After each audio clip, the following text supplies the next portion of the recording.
México es un país que respira historia, no solo en sus templos, sus iglesias o sus pirámides, sino también en sus casas, a los lugares donde generaciones enteras nacieron, crecieron, celebraron y también lloraron. Cada vivienda es un testimonio silencioso de su tiempo, un reflejo de la manera en que las familias mexicanas entendían la vida, la comunidad y la relación con la naturaleza. Durante siglos, los estilos arquitectónicos fueron cambiando al compás de los momentos históricos, desde las técnicas prehispánicas heredadas de los pueblos originarios hasta la influencia colonial española, pasando por los experimentos modernistas del siglo XX.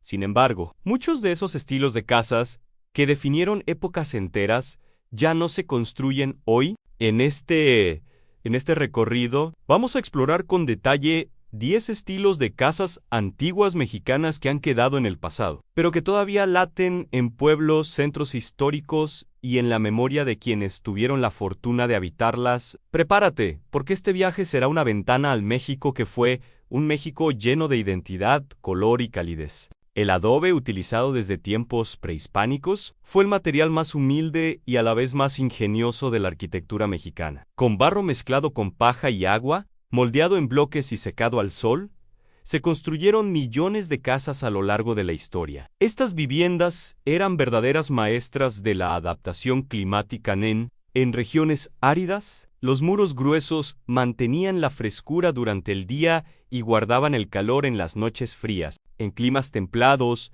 proporcionaban un ambiente estable y acogedor. Pero el adobe era más que un material, era símbolo de comunidad. Los vecinos se reunían para hacer adobes y levantar las casas juntos, reforzando lazos sociales. Cada pared era fruto del trabajo colectivo. Con el auge del cemento y del block a mediados del siglo XX, el adobe fue relegado, se le consideraba anticuado o pobre. Hoy, sin embargo, hay un interés renovado en él como material ecológico y sustentable. En estados como Oaxaca, Chihuahua y Tlaxcala, algunos arquitectos jóvenes buscan rescatarlo, aunque ya no con la misma extensión de antaño. Las casas coloniales surgieron a partir del siglo XVI, con la llegada de los españoles, inspiradas en la arquitectura andaluza y en elementos árabes.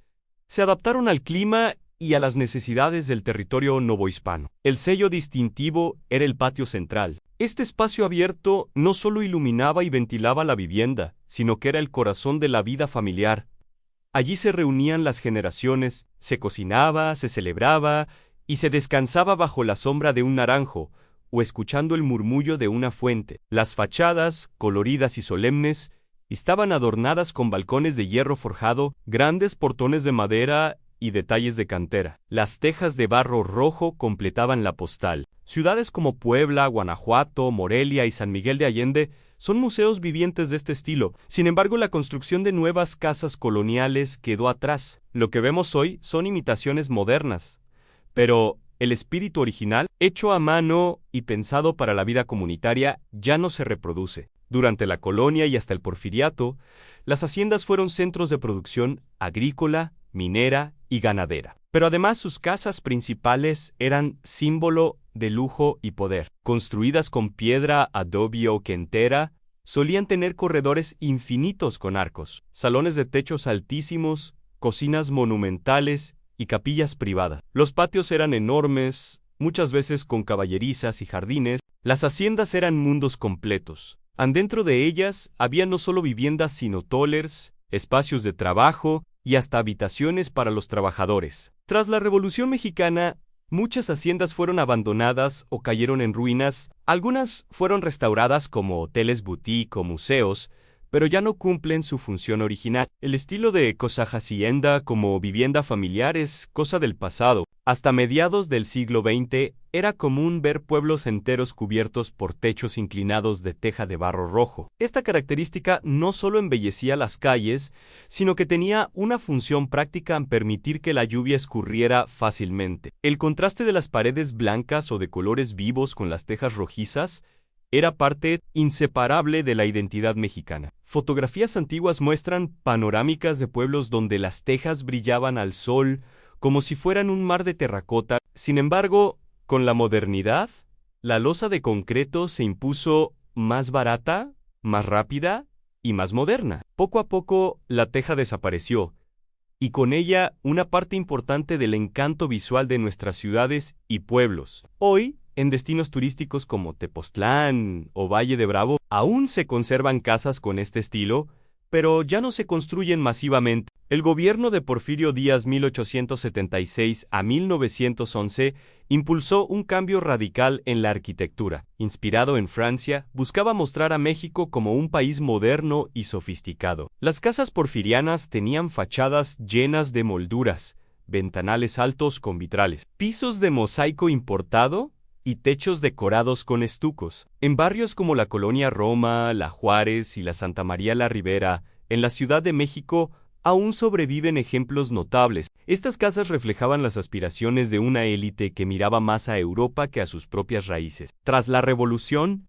el estilo fue rechazado como símbolo de desigualdad y exceso, y su construcción se detuvo. Hoy, sin embargo, son vistas como joyas históricas y culturales. Aunque muchas han sido demolidas o transformadas en oficinas y comercios, en un país atravesado por volcanes, no es de extrañar que la piedra volcánica se convirtiera en material de construcción. En regiones como Michoacán o el Valle de México, la roca basáltica negra se utilizaba para muros y cimientos. Estas casas transmitían solidez, permanencia y conexión con la tierra. El contraste de la piedra oscura con la madera o con paredes encaladas daba un aspecto único. Además, la piedra volcánica regulaba la temperatura interior, algo muy valorado en climas extremos. Hoy, su uso ha quedado relegado, en parte por los costos y en parte por la industrialización. Ver una casa de piedra volcánica es como asomarse a un México ancestral, austero, pero poderoso. Las casas rústicas del campo mexicano eran un reflejo de la vida en comunidad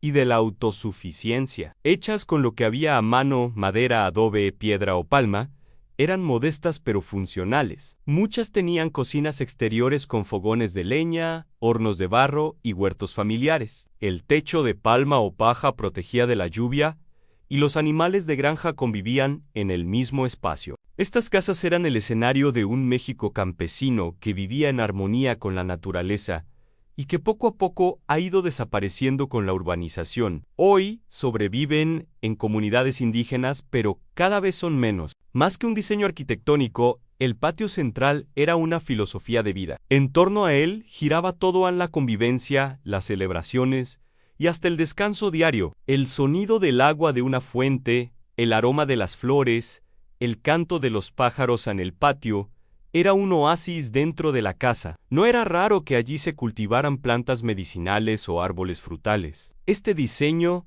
heredado de la tradición mediterránea y árabe, se mantuvo vigente durante siglos, pero con el crecimiento urbano y los terrenos cada vez más reducidos, dejó de ser funcional. Hoy, casi no se construyen casas con patio central. Las que existen son joyas arquitectónicas en centros históricos, recordándonos un modo de vida más pausado y familiar. En las décadas de 1930 y 1940, el estilo Art Deco se convirtió en símbolo de modernidad. Sus líneas rectas, geometrías elegantes y fachadas sobrias transformaron barrios enteros. En la Ciudad de México, colonias como La Condesa y la Narvarte muestran aún ejemplos de casas Art Deco, muchas con vitrales, barandales metálicos y colores pastel. Estas casas eran un reflejo de un México optimista, que buscaba entrar al siglo XX con una identidad propia pero también cosmopolita. Hoy ya no se construyen casas nuevas en este estilo,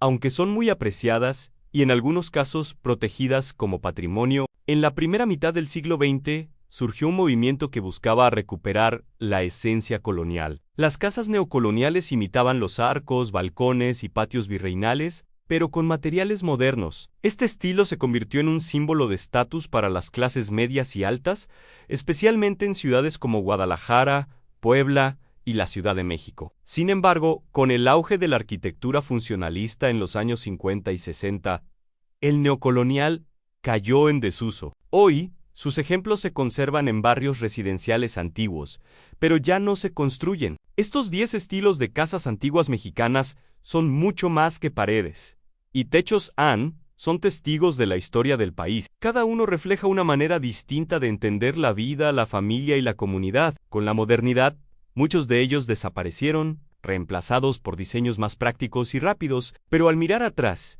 descubrimos que esas casas guardaban algo que muchas veces falta en la actualidad: identidad, calidez y pertenencia. Quizás, en un futuro no tan lejano, la arquitectura mexicana encuentre inspiración en estos estilos antiguos para construir hogares que no solo sean funcionales, sino también profundamente humanos. Porque al final, una casa no es solo un espacio donde vivir, es un reflejo de quiénes somos, de dónde venimos y hacia dónde queremos ir.